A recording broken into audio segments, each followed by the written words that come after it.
بسم الله الرحمن الرحيم الحمد لله رب العالمين والصلاة والسلام على سيدنا وعظيمنا وحبيب قلوبنا وشفيع نفوسنا أبا القاسم محمد صلى على وعلى أهل بيته الطيبين الطاهرين المعصومين الصادقين. الحمد لله الذي جعلنا من المتمسكين بولاية سيدي ومولاي علي بن أبي طالب.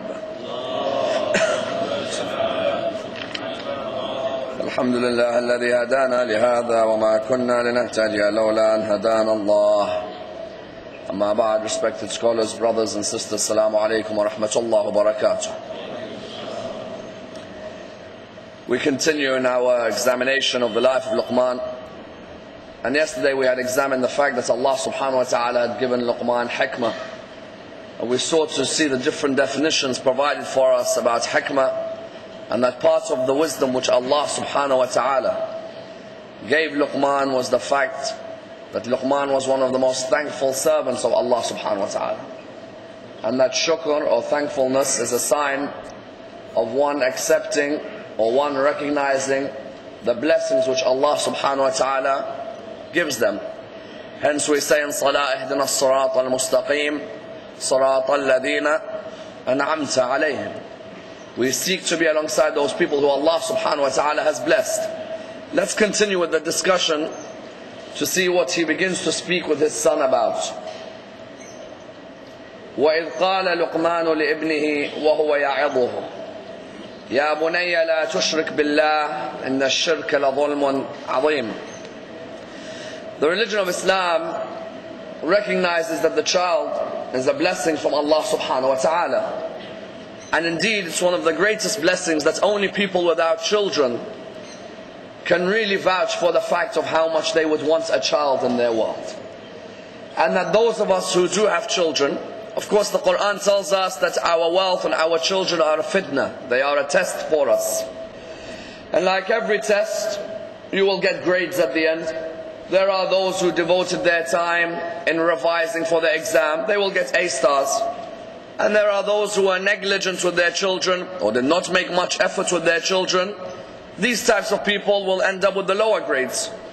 Yet the reality is there needs to be a relationship between the father and the son, the father and the daughter, the mother and the son, the mother and the daughter. And the load cannot be placed on one shoulder. The load has to be shared by the couple, because you both agreed that you wanted a child. And when you both ask Allah subhanahu wa ta'ala for that child, and then take it upon yourself to have a child, that means you are both responsible for the upbringing of that child in this world. That's why if you want to know how much ignorance or what jahiliyyah the Arabs were in, you look at the way they behaved when a child came to them. When you see the smile of a mother when she has just given birth, or the tears even of a father when he has seen that newborn, those of you who have children will remember that moment. You look at that moment as a special moment. Whereas when you look at the Arabs, they had reached such a low stage that instead of honoring the child that was born to them, the child was buried in the ground. Quran describes them in a beautiful verse in Surah 16, about verse number 53, where Allah subhanahu wa ta'ala, when He speaks about them, He talks about the change in their feeling or their emotion. If you go to Surah 16 verse 58, Allah subhanahu wa ta'ala, when He speaks about them, He comes forward and shows you it's as if shock horror news has come to your face. You know the shock horror you receive when you hear Mourinho leaves Chelsea. Like we heard last night. In the same way the shock which comes to us now when we hear of how the Arabs felt when he heard that a child came. Quran says in verse 58 of Surah 16, وَإِذَا بُشِّرَ أَحَدُهُمْ بِالْأُنْثَى ظَلَّ وَجْهُهُ مُسْوَدًّا وَهُوَ كَظِيمٌ. When it is announced to them that they have a daughter, their face becomes black and filled with wrath. Which means what? It doesn't become black as in the color. but becomes black with anger and filled with wrath. And they continue in verse 59. You would think that that is all that it would end with, that the face becomes black and that's it. No. يَتَوَارَى مِنَ الْقَوْمِ مِنْ سُوءِ مَا بُشِّرَ بِهِ أَيُمْسِكُهُ عَلَى هُونٍ أَمْ يَدُسُّهُ فِي التُّرَابِ. What does he say? Comes forward and says he hides himself from the people, from the evil of the news given to him. He ponders whether he should keep her with disgrace or bury her alive in the dust. Look at what happens to the human being. When the human being does not recognize Allah's blessings, in the first verse Luqman was told that the wisdom you have is to thank Allah. And the first thank is that you've got a child. Bring up this child. But then we see the Arabs, he wonders to himself when the daughter comes, should I hide myself? Or should I keep her with me in disgrace? Or should I bury her in the ground? When the human being can be so low, you can find many different angles of how low the human being can be. Some human beings kill millions of people. Some human beings, for example, eat other human beings. And here some human beings will come forward and do what? Bury their daughters alive. That's why if you go to Surah Al-Takwir, you don't have to go to it actually. Many of you I'm sure already know it in Juz'u Amma, إِذَا الشَّمْسُ كُوِّرَتْ وَإِذَا النُّجُومُ انْكَدَرَتْ, until the verse وَإِذَا الْمَوْءُودَةُ سُئِلَتْ بِأَيِّ ذَنْبٍ قُتِلَتْ, that the female baby shall ask on the day of judgment, why was I buried alive? And indeed, because of this burial alive, you found that a person like Ammar, his parents Yasir and Sumayyah, a hadith tell us came towards the religion of Islam because of this verse. Because Ammar bin Yasir, as you know, was one of the early converts. So he used to go with the rest of the companions of the Prophet. They used to perform taqiyya. They'd hide their faith. Because in the early stages it was very oppressive. There's only a few of you.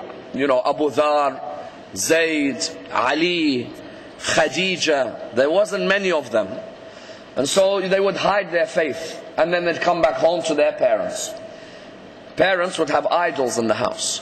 He came back home on one occasion and his shoulder hit the idol and the idol fell on the floor. It's narrated that one of his parents says to him, Ammar, look what you've just done to our God. It's just fallen on the floor and broken. He replied by saying, how could you worship something that breaks? As it's just fallen and broken.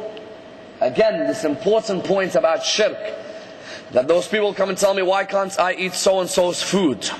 You can't eat so-and-so's food because they are so low in their reflection about what they're following that their soul has not got any life to it.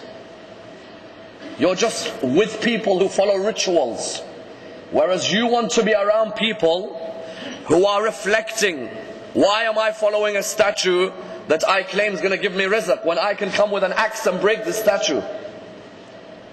I want to be around people who reflect on their life, not people just following ritual, because then one day I'll fall into the same rituals. So what happened was, his parents say to him, who taught you to speak like that? Who taught you to speak like that? How dare you reply by saying, how could we worship a God that breaks? He said, Rasulullah taught me this. They said, what else has Muhammad been teaching you? So he said, we just came back now, and he said the verse in the Quran has been revealed about the female baby, and that it will ask on the day of judgment, why was I buried alive? At this moment, Sumayyah, his mother, began to cry. So he looked at her and he said, Mom, why are you crying? What's wrong? And so the father, Yasir, he said, your mother is the third child. She had 2 elder sisters. Your grandfather buried the first 2 alive. But the second one of the 2, when he was burying her alive, you know a baby sometimes, its movements, it might move its hand up, it might move its hand this way. He said when he was burying her alive, it just put its hand up like this. And this one movement of the hand stayed in his thought. And he said that if I have a third daughter, I will never bury her alive.